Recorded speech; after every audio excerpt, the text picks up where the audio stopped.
Hello everybody, welcome back to another election prediction video. In this prediction, we're looking at the updated post-debate election prediction because we got a lot of data that is coming after the debate, and I'll just start off with the video with saying this. Kamala Harris clearly won the debate. Polls have shown 65% of people say Harris won. I even did a poll on my YouTube channel and my Instagram, and you guys returned with a 71% result that Kamala Harris won the first presidential debate. So this is good news for the Harris campaign. We already saw before the debate, she's up at 2% of the polls. After the debate, on average, she's ahead by 4% in the political polls. So she's clearly gained a good amount, and this will help her in some states.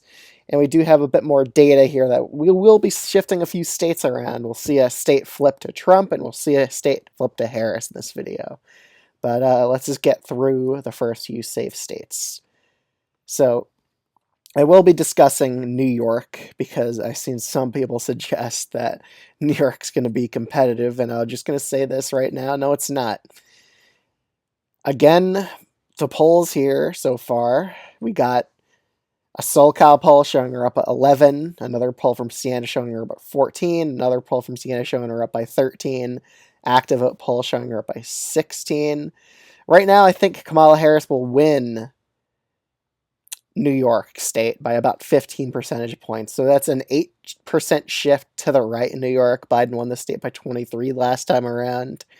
But I am expecting somewhat of a shift here, and again, I see some people say that they're oversampled Democrats in the Siena College poll. Again, they're basing that estimate off of 2020's party registrations, which was an exit poll that was deeply flawed. Exit polls aren't like the best predictive measure of things. New York definitely wasn't only 39% Democratic, like in terms of registered voters turned out the vote in 2020. I don't think that's true at all. New York's party registrations is probably closer to about a 49% Democratic registration total for elections. And that's exactly the sample they're using in this poll. But again, I just don't see New York going down below a likely blue margin. New York City is more than enough to keep the state safe blue. Donald Trump's not going to somehow win New York. He's not going to outperform Lee Zeldin here. And Lee Zeldin had everything going for him in that governor's race, and he still lost by 6%. So I see nothing to suggest that Trump actually has a shot in New York, and I think people are going to have they're taking their hopes too high for Donald Trump here. Like, they're going to get shocked on election day when Harris comfortably wins New York by about 15 percentage points, which is what I'm expecting her to win by. I am expecting a bit of a shift on Long Island and in other parts of New York, just mainly on Long Island and New York City, really. Upstate, I think the Democrats are going to hold strong because they typically do better upstate generally. So New York's still a safe blue state. I think people saying otherwise are going to get their hopes shot, basically. They're going to get very surprised when it comes on election day that New York's called pretty much instantly. Illinois is also safe blue as well. But with all that New York stuff out of the way, let's just keep on filling the rest of these states red here. All right, now we could get to the more interesting states. So Colorado, safe blue. I would put New Mexico as likely blue. There's been a lot of good polls for Kamala Harris, showing her at 8 or 9% of the vote. So that's a likely blue margin. Virginia, on the other hand, there's been some polls that have shown it as a decently close race. But across the polling aggregates, she's up by 7 or 8% here. And looking at these recent polls, there was one new poll that came out that had Harris only up by 2 percentage points here. So overall, Kamala's lead is pretty decent in the state of Virginia, just based on these other polls that show a likely blue margin. Some even show Kamala leading by 10 percentage points. So again, I think she's very favored to win this state. I don't think this state's going to be close like it was with Biden in the race before. It's still a likely blue state, and people, again, are going to have their hopes dashed on election day when they see Virginia go as a likely blue state. So let's keep on going with the next few states. Alaska, we actually have a bunch of interesting polling from Alaska. We have one poll done that shows Trump only up by 5 percentage points. We have another poll done that only shows him up 10, but this was a Republican internal, the one that shows him up by 10 here. I honestly think that Alaska is going to go below 10 percentage points this time. Back in 2020, Trump only won it by 10%. So we already seen it trend more and more bluer each and every election. So I think we're going to see that trend happen again here, and I do think we'll only see Trump win Alaska by 7 or 8 percentage points right now. So I am putting it in the likely Republican column. Iowa, we have the Seltzer poll, a very renowned gold standard pollster, that has Trump only up 4 percentage points here. Now, I know some people are going to say, but in September, back in their 2020 poll, they only had Trump in like pretty much a tie here. So this poll is actually great news for Trump. Again, that's not how elections work. It doesn't go as like a point by point repeat of each cycle every single time. That's just not how it works at all. So I don't think Trump is down by only. I don't think Trump's only ahead in Iowa by 4. I think it's more likely he's ahead by 7 or 8 percentage points right now. I'd probably put it as an 8% lead, honestly. But I think he's only up by a likely Republican margin now. Before in the last Seltzer poll, he's leading Biden by 19 or 18 points. So it went from a safe red state to a lean red state in this poll. But for now, I'm putting this as a likely red state. I do think it's going to be under 10 percentage points this time around. It's no longer safe red like I had in past projections. Going over to the state of Ohio, nothing has really changed here. It's still a likely Republican race, but that's good news for Brad because he could actually win under those scenarios. Because if it goes to safe Republican, it's looking kind of dicey for him. So let's keep going on through the most of these other states. Minnesota is a likely blue state. We kind of knew that already. Tim Walz kind of just fortifies Minnesota from even being competitive. Nebraska second. It's very certain to go likely blue. Nebraska's Republicans are actually trying to change the rules of how Nebraska does its electoral votes. They're trying to turn it into a winner-take-all state. And the reason that's important is in Maine, they can no longer counteract Nebraska doing that because Maine has a rule where they can't change the rules 90 days before the election unless they have a supermajority that wants to change it. So if Nebraska gets rid of that electoral vote, that opens up a lot more paths to victory for Donald Trump here and avoids, I think, an electoral college tie in some scenarios. But let's keep on going. So the state of Florida, I still think is likely a red state, even though polls have it below 5%. I just don't see it happening. Again, there's a lot more registered Republicans in this state than Democrats now. That used to be very close before. Democrats actually led in party registrations back in 2020 when they lost the state. So just the fact that there's a huge advantage for Republicans here, and I think they're going to take vote by mail and in-person early voting to their advantage as well in Florida. This is a likely red state. I think Trump carries it by about 7 as of right now. Going over to Texas, I am a bit iffy about the Texas rating. We could take a look at the polls here, but on average, he leads by a likely margin, but some polls have shown the race tightening. Emerson College only shows it as a 4 to 3% lead. Morning Consult only has a 4% lead, but they also did a poll before that only had Trump up here by 9.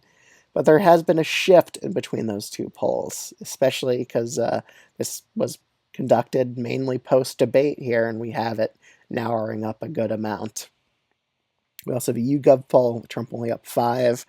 But mainly looking at these September polls here, there is good movement in favor of Kamala Harris, and I do think there's an argument to say that it would be below 5 percentage points, but I'm going to still say that Trump wins the state by about 5%, so just over a likely margin still. I'm not willing to push it down to lean Republican just yet. I still think Trump's very favored in the state, but that does have implications for the Senate race and explains why it's getting closer and closer here. And that might be the Democrats' 50th seat, the Texas Senate race, because Montana, it looks like it's pulling away from the Democrats in that state. Maine and New Hampshire, these states are both likely blue states. Trump has pretty much gave up on winning these states at this point, and it's only small electoral prizes anyway, so it makes sense. Maine second is also likely Republican, which is good news for Jared Golden. because if it was safe Republican, it'd be harder for him to win. So now we're down to the 7 true swing states of the 2024 election. I think we'll start off with Michigan first. I think it's the most likely swing state to go for Kamala Harris at this point. So far, Kamala is leading by pretty decent margins in the latest polls. Insider Advantage did have Trump winning narrowly here, but ever since the polls conducted mainly after the debate have shown that Harris is up here by around 3 percentage points. So she has a pretty decent lead in Michigan so far, and I think this is the most likely state to go for her. In Nevada, Harris is doing quite well. She's already starting to lead here and kind of justifies my lean blue rating of this state because I also think this is one of the more likely states to go to Harris as well. So far, Trump's advantage is starting to fade, especially after the debate. He starts trailing by a bit more. Emerson still has it as a tie, but sometimes they're kind of right-leaning in their polls. But other pollsters pretty much say she's up. So I would probably categorize her winning Nevada by about 1.5 percentage points as of right now. The state of Arizona, I think this is one of the states that is the hardest for Kamala Harris to win. Again, when we look at her internal polls, they have said that Arizona is the toughest state for her to win. I think that's mainly since there isn't a lot of black voters in the state of Arizona, unlike other swing states which have a sizable black population. But they do have a lot of moderate Republicans who dislike Donald Trump that are willing to vote for Harris. But so far, the polls do agree that Harris, this is her worst swing state so far. And very rarely does she actually lead in a poll here. Most of the time, it's either a tie or a narrow Trump lead. So as of right now, I think Trump's narrowly favored in this state. However, we could see Harris pull off a win here. I wouldn't be surprised to see that, but I would probably put Trump as a narrow favorite in this state, just because it's a bit more of a wider state compared to other swing states like Wisconsin, Pennsylvania, North Carolina, and Georgia, or Nevada, which all have sizable minority populations. Going over to Wisconsin, I have demoted this state from lean blue to tilt blue. There's a few reasons why. Polls are showing that Wisconsin's narrowing up a little bit because before Harris was leading by pretty sizable margins, but so far I don't think she's going to win it by over 1% as of right now. I think it's going to be about a tilt blue state. I think she has a narrow advantage here. It's a wider state compared to the other swing states as well, which explains it. It's more rural, especially like Pennsylvania is a lot more suburban and urban than Wisconsin. So that kind of explains what's going on here. Polls are also a bit weird in Wisconsin at times. It underestimates Republicans, sometimes it underestimates Democrats, but for now I think it's a tilting blue state. Going over to the state of Pennsylvania, I am bumping up Pennsylvania to a lean Democratic state, and here's why. After all those right-leaning, terrible polls have come out saying it was a tied race or Trump was narrowly ahead, we actually finally got other pollsters that have said it's a different story. Suffolk has it as a 3-point lead. Emerson College has it Harris narrowly up when you factor in undecideds as leaners. Other polls pretty much say it's a 4 to 3% lead for Harris in this state. So I think she's going to probably win Pennsylvania by about 1.5 points as of right now. So that's a lean blue state. Going over to North Carolina. This is a pretty big change, and that's because of the Mark Robinson news that have come out over the last few days.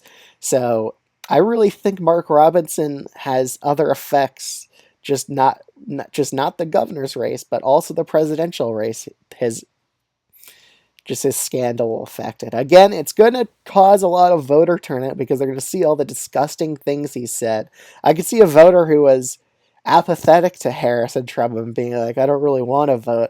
But once they see the things Mark Robinson has said, that's going to probably get them to get off the couch and actually turn out and vote in this election. And that's bad news for Donald Trump here, especially with Trump praising Robinson before, comparing him to Martin Luther King.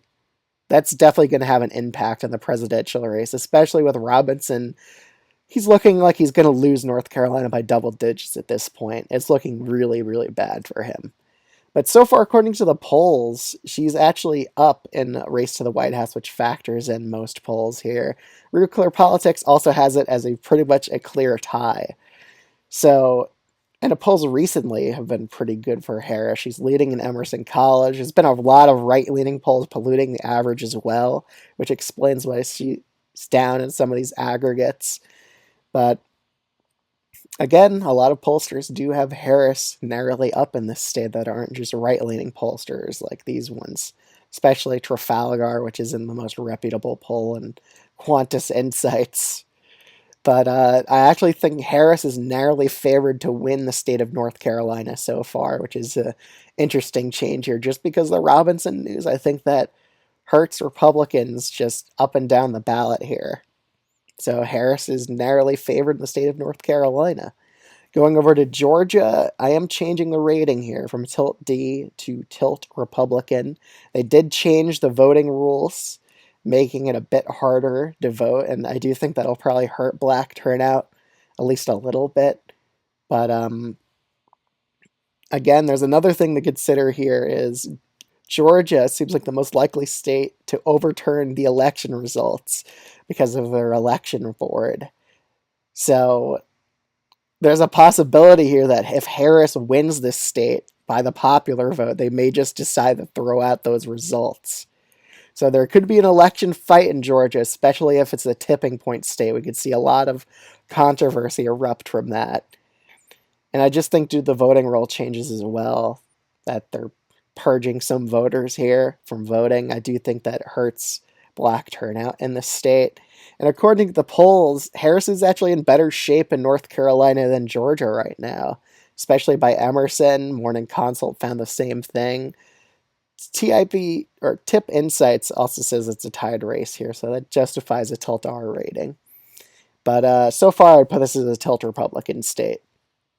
So we're seeing Georgia be tilt Republican and North Carolina being tilt Democratic, which is kind of interesting to see. I would have thought the opposite a month ago. But, or even this, the opposite of my last video this early September. So this is what I currently see the presidential race. I think Harris is on point or on track to probably win the popular vote by about 3.5 percentage points or so. I think she wins by 3.5. But so far, she's winning 5 out of the 7 swing states, while Trump takes 2 out of the 7. But as of right now, this is what I think the map is. So this is the updated September prediction. If you're new to this channel and you enjoy videos like this, I highly recommend subscribing. Would appreciate it. And leave a comment down below if there's any states you would change. Other than that, thanks so much for watching. I'll see you on the next one.